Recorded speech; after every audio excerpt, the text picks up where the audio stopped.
Hello, ladies and gentlemen. Welcome to my channel. This is Dr. Emmanuel from Emmanuel Academy. And today I want us to look at how to approach a common PLAB2 station on nausea and vomiting in pregnancy, or you could say hyperemesis gravidarum. So you are the foundation year 2 doctor in GP surgery. Emma New, a 21-year-old lady, has come to your surgery. She's 7 weeks pregnant and she's been having nausea and vomiting. Speak with her and address her concerns. So this is a lady, Emma New. She's 7 weeks pregnant and she's come to see you with nausea and vomiting. So what are the things that, in terms of preparation, what are the things you need to be asking yourself? First of all, you need to ask yourself, where am I? Okay, you need to determine where you are. You're in GP surgery. You're not in, you're not in the acute surgical ward, or the surgical assessment unit. You're not part of the gynecology team. You're not in the hospital. You're in the GP surgery. You're in primary care. So that will determine, your line of management, your options, essentially. Who am I seeing? You're seeing Emma New. She's 21 years old. And why has she come to the GP surgery today? Because she's been having nausea and vomiting, and she's 7 weeks pregnant. Okay, so she needs to speak with a GP. She needs help because she's having this nausea, vomiting, probably not able to keep things down. And she's pregnant. She's worried that she might lose her pregnancy. Okay. Yeah. So what does she likely have? It could be simple, a milder form of nausea and vomiting in pregnancy, or it could be more severe, in which case we call it hyperemesis gravidarum, okay?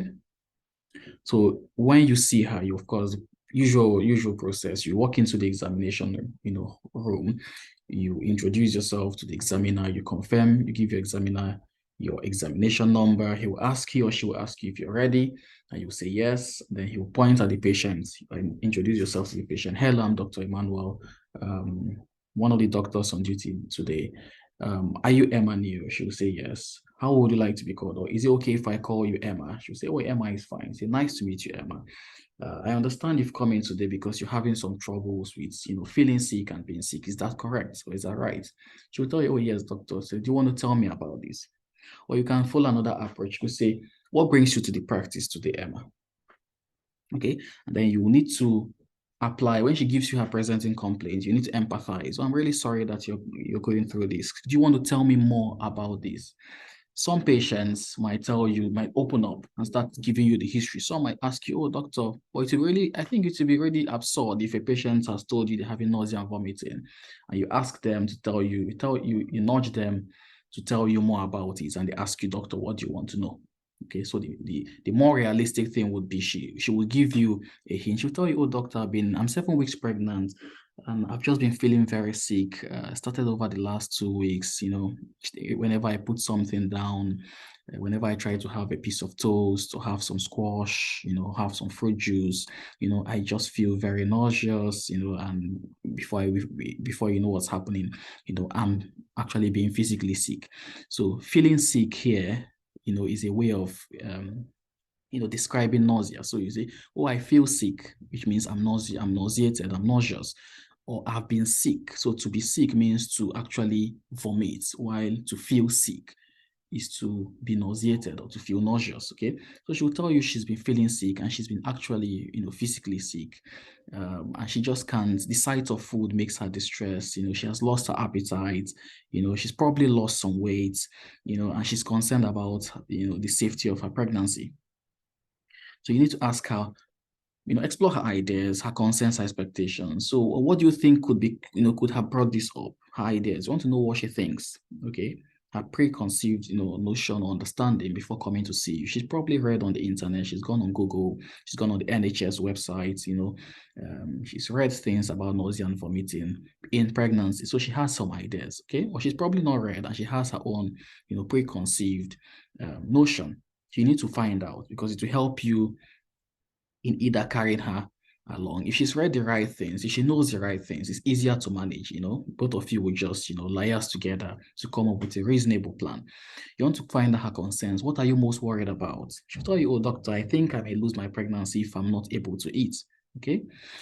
And then what are expectations? What were you hoping to get out of this consultation today? What did you have in mind? I just want to make sure that we're able to help you in a way that, would be satisfying and fulfilling towards you. So what were you really hoping, to get out of this consultation today?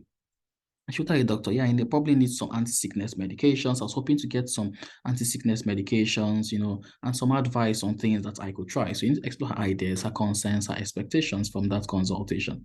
And then you need to ask, do your history of presenting complaint, which you should have done by asking her, do you want to tell me more about this? She'll give you the time frame, how long it's been happening. She'll tell you how much the stress is causing her.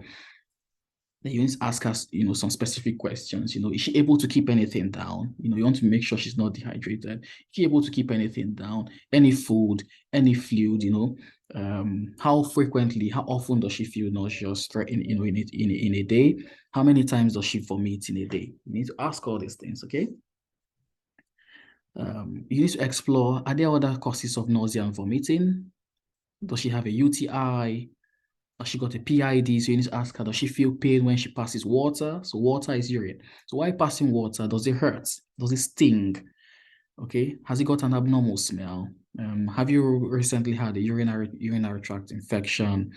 Have you got any abdominal pain? So abdomen is a common word. You can say tummy pain. Have you got any abdominal pain? Any tummy pain?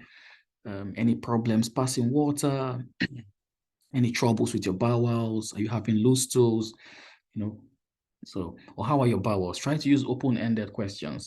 How are your bowel motions? You go, oh, well, doctor, my bowel motions are fine. Okay. Ask about her current gynecology history. So you've told me you're 7 weeks pregnant. How has your pregnancy been so far? Have you noticed any problems with your pregnancy apart from this nausea and vomiting? Should I, doctor, the pregnancy has been fine. So have you had any scan? You want to find out, is this your first pregnancy? Have you been pregnant before? If yes, you need to explore, okay, how many pregnancies have you had in the past? Do you want to briefly tell me how those pregnancies went? Did you have nausea? Do you have problem with sickness in your previous pregnancies? If it's not her first pregnancy, you need to explore all of those. But always remember, you have just 8 minutes in this exam, okay? You haven't got all the time to ask all the questions you can possibly think about. So you need to do a focused history, things that are relevant. Is this her first pregnancy?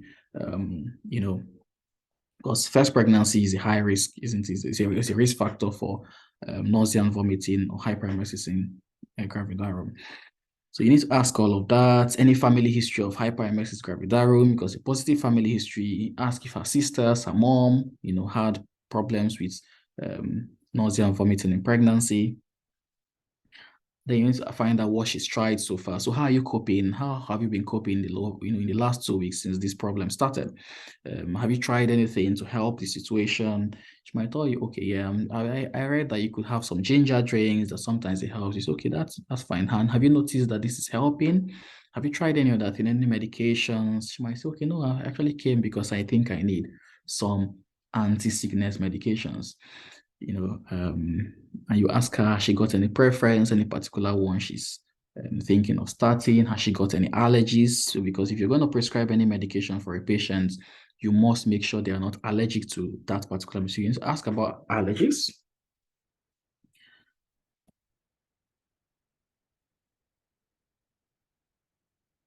You also need to ask about if she's had an ultrasound in this pregnancy, because there are some risk factors for hyperemesis gravidarum, like having multiple pregnancy, multiple gestation, molar pregnancy. So you need to ask if she's had an ultrasound scan in this pregnancy. She's just 7 weeks pregnant, so it's very unlikely that she would have had an ultrasound scan. Okay, because usually the dating scan, the first ultrasound scan, which is the dating scan in the UK, is usually done at 10 to 14 weeks. Usually it's called a 12-week. With your 12-week scan, but it's not always done at 12 weeks. Okay, sometimes it could usually a bit later than 12 weeks, not usually earlier because of scarcity of resources. So usually sometimes 12 weeks, 13 weeks, 14 weeks will be your first scan. You need to explore her mood, her mental health, because so many patients that have this nausea and vomiting in pregnancy usually have, depression. Some of them might have suicidal thoughts. They might feel like, I can't just bear this. It's better if I'm dead. Are we better off dead than having to wake up every day, struggling to keep things down, being sick all the time? So ask about her mood. How have you felt? How's your mood been since this problem, this sickness problem started? Since this sickness, sickness means vomiting. Okay, sickness doesn't mean illness. So how long how's your mood been on a scale of 1 to 10, 10 being the best mood you've ever had? Where will you place your mood since you started being sick or feeling sick? She'll tell you, my mood has been rubbish, my mood has been crap. Doctor will say my mood has been 3/10. I feel hopeless, I just need help. Okay. Ask, have you spoken with anyone about your mental health? Any friends, family members? Have you spoken with any other medical professional about this? Does she feel safe at home? Ask, is there any domestic abuse, safeguarding concerns? Usually in this exam, she'll tell you no, because the exam is just 8 minutes. They will want to distract you. So they wouldn't tell you there's any history of domestic violence at home. She'll tell you, no, doctor, I'm fine. My partner is very supportive. That's all. Nothing to worry about. You need to do a VTE risk assessment. So in hyperemesis gravidarum, there's dehydration and there's increased risk of developing both deep vein thrombosis and pulmonary embolism. Okay, so you need to do the VTE risk assessment. Ask her, have you noticed any pains in your calf or swelling? Have you had any history of having clots in your legs or lungs? Any family history of having clots? Make it very brief. How is your mobility? Are you mobile? How mobile are you?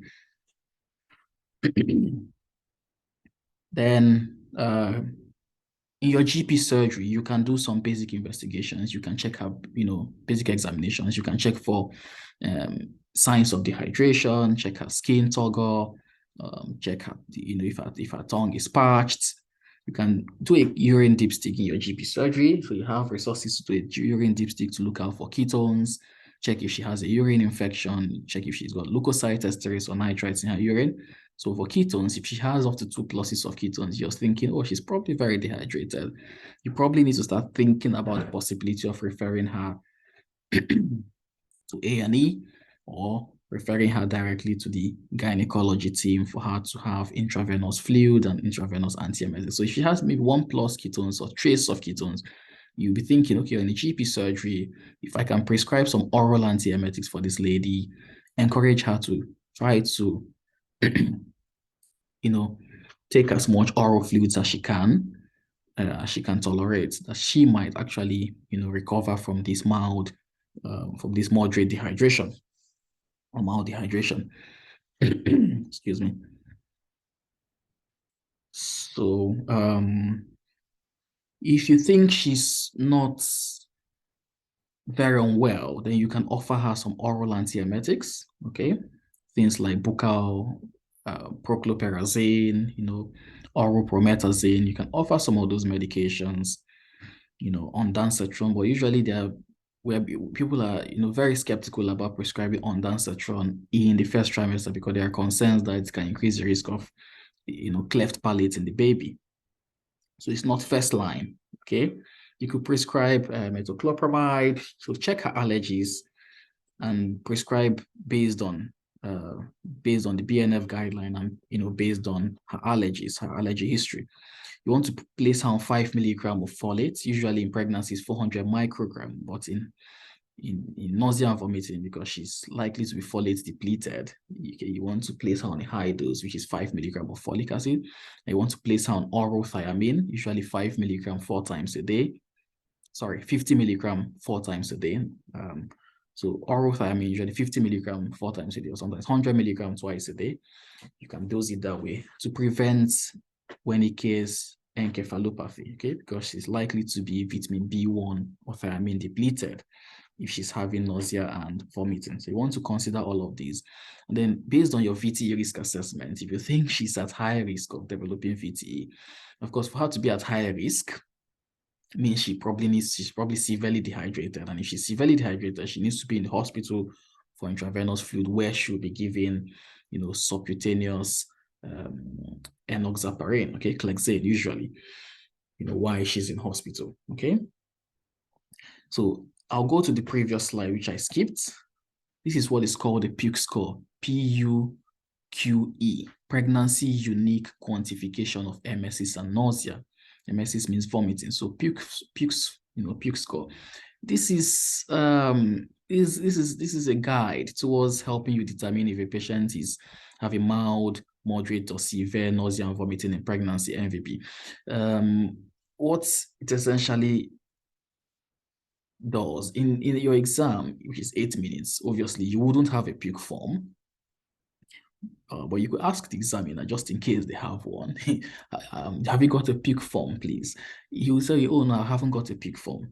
The examiner, don't be surprised. The examiner may not know what a puke form is, so he might look at you like, what's this candidate saying? So it might not be there. So, and nobody's expecting you to have this form or this scoring system in your head. Actually, it's an arbitrary scoring system. The best way to assess this patient is based on what she's telling you. If you think she's not coping, she's vomiting a lot, she's feeling very nauseated, she's not keeping anything down, the first thing is, has she tried any oral anti-emetics? If no, you're in a GP, the first thing you will do is to try some oral anti-emetics and see if it's working. If it's not working, then the next thing he would need to do is to refer her to the hospital where she will have intravenous therapies, okay? So you prescribe the oral antiemetics, you arrange a follow-up visit. If you prescribe that, you have to, it's part of the management, the assessing. You have to say, okay, I'll review you in a week's time. But if you think before then, if you think you're not able to cope, if you think it's not, these oral tablets are not helping, I'll advise you to reach out much earlier, okay? So we can review, probably add a second anti-sickness medication, okay? So you call it anti-sickness, not anti-emetic. Okay, anti-emetic sounds medical. So anti-sickness is, most patients you understand, anti-sickness medication. We could try a second anti-sickness medication. We could repeat your urine dip to see if you've got ketones, okay? Which are signs of both dehydration and cellular starvation, because even if a patient is having fluids and she's not eating, she'll still have ketones in her urine. And that's what happens in hyperemesis gravidarum. So the patient needs to drink and also needs to eat for the ketones to completely disappear. So you need to be a bit thoughtful about it. You're in the GP, you're in primary care. You don't want to rush to send this patient. If she's tried 2 oral anti-emetics and they are still not controlling her symptoms, then it now makes sense. Oh yeah, I think at this point we need to refer you to the hospital, because you might need, you might need some fluids and anti-sickness medications given through your vein. But what do you think about this? Always check what she thinks, because she has to always accept what you're selling, okay, or what you're preferring. If she doesn't accept it, you try to convince, you try to check why she doesn't accept. You're not forcing her, it's her body, okay? She has every right to decline, any intervention or any suggestions you have. So always check with her. Do you think this, are you happy with this plan? Does this plan make sense? Is this something you're happy to, to follow through with? And then she will tell you, oh yes, I think doctor, this is fine. And then you tell her, okay, that's the hospital. When you get to the hospital, also speak with your midwife. Have you had a contact with your midwife? Just so that, have you booked with for your internet? So just so you can have your scan.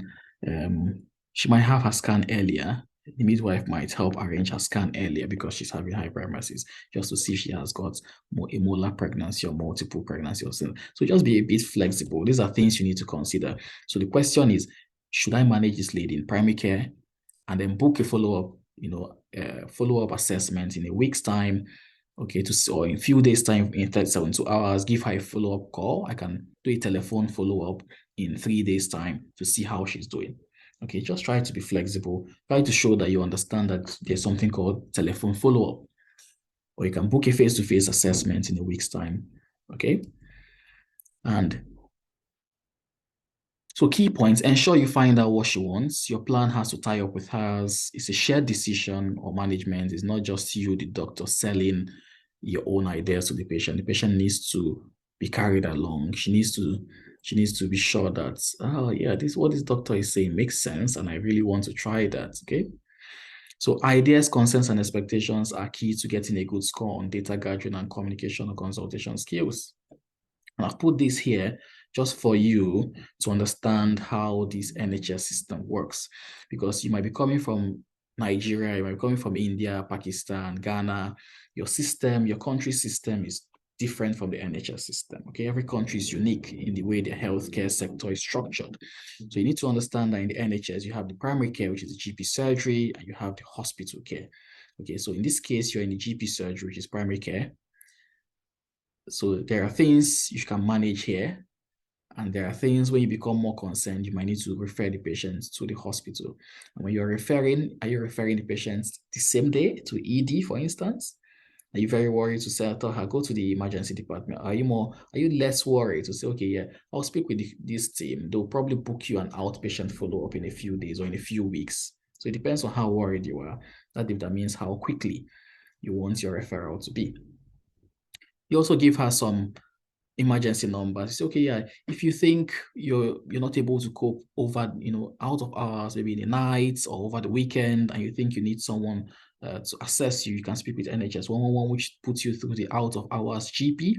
Or if you think you become very much unwell, I advise you you call, you get yourself to the A&E if you can, or if you cannot, then you can call 999, okay, which is the ambulance service.